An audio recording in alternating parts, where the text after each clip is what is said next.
Assalamualaikum warahmatullahi wabarakatuh. Halo anak-anakku semua. Hari ini kita lanjut ya. Kita belajar tema 1, subtema 2, pembelajaran kelima.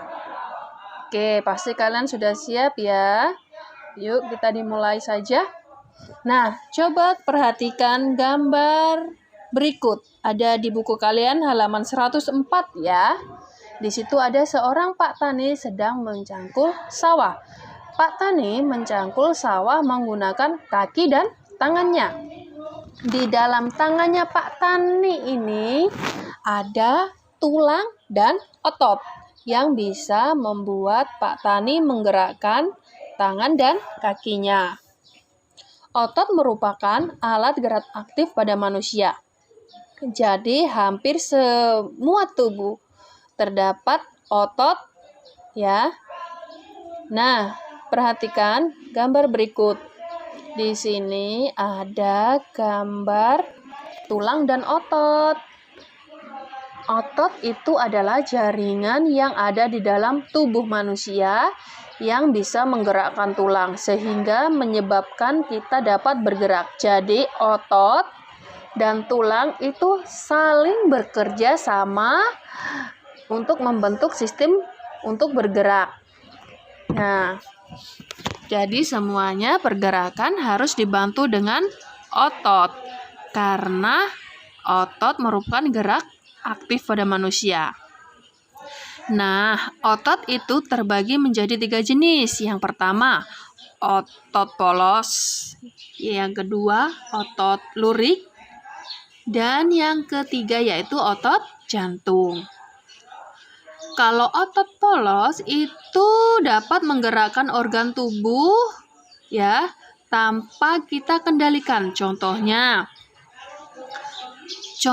itu kita misalkan dalam lambung kita terus bergerak karena adanya otot polos. Jadi dalam lambung kita ini makanannya bisa hancur ya karena adanya gerakan otot polos itu tidak dikendalikan oleh kita.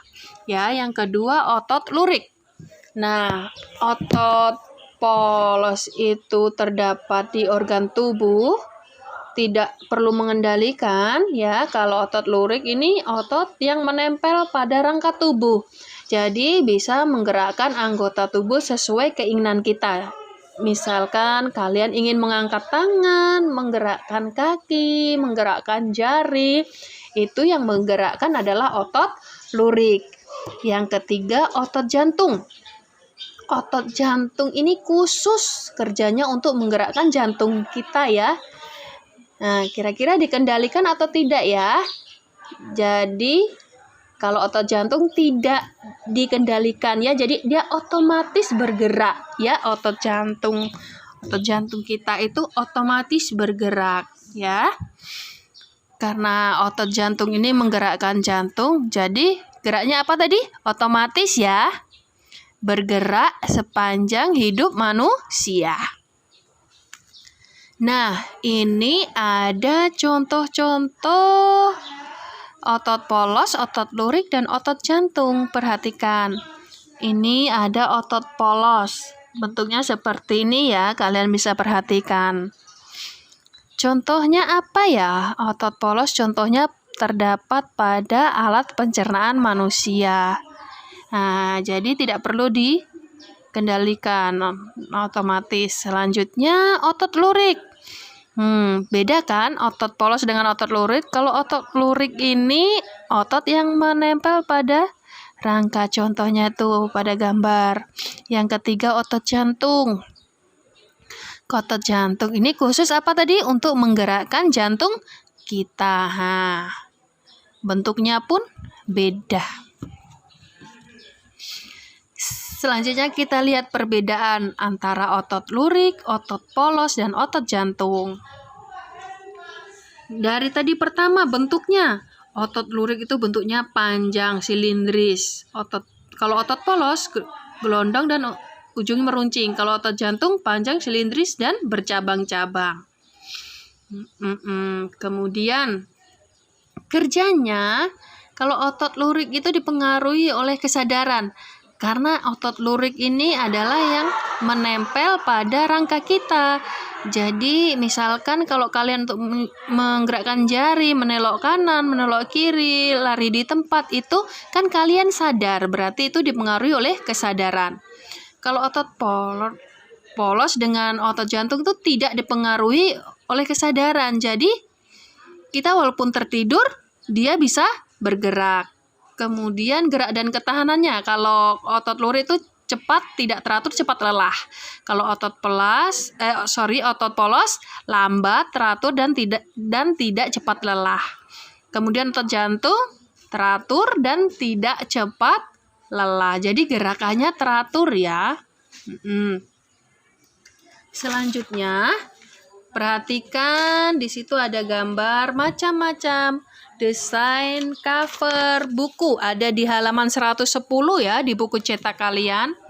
Pasti kalian di sini sudah pernah membaca buku, baik buku pelajaran, dongeng, komik ataupun cerita rakyat yang lainnya. Pasti kalian sudah pernah membaca. Di sini ada 2 macam desain cover buku. Ada cover dengan latar warna hitam putih dan ada yang penuh warna dan gambar. Kalau cover yang desainnya hitam putih, contohnya itu ada, kalian bisa perhatikan latarnya memang putih ya, jadi adanya hitam putih saja. Jadi dia simple seperti itu. Dan ada juga cover yang penuh warna dan gambar. Nih contohnya ada novel, kemudian ada dongeng. Nah, buku pelajaran kalian termasuk apa? Termasuk penuh warna dan gambar. Selanjutnya, ada langkah-langkah mengidentifikasi ide pokok dari teks lisan. Kemarin kita membahas mengidentifikasi pokok pada teks yang tertulis ya. Sekarang pada teks yang lisan atau tidak tertulis. Yang pertama,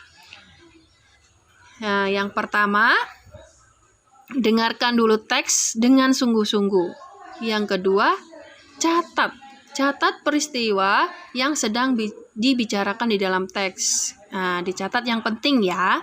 Kemudian, tentukan topik yang menjadi inti dari teks lisan. Yang keempat, tentukan ide pokok dari teks lisan. Nah, apa itu ide pokoknya? Selanjutnya, kalau sudah dapat, setiap ide pokok dari teks yang didengar ke dalam tabel supaya lebih mudah. Baik, cukup sekian penjelasan dari Bu Guru. Kali ini mudah-mudahan kalian bisa paham. Terima kasih, sampai jumpa. Wassalamualaikum warahmatullahi wabarakatuh.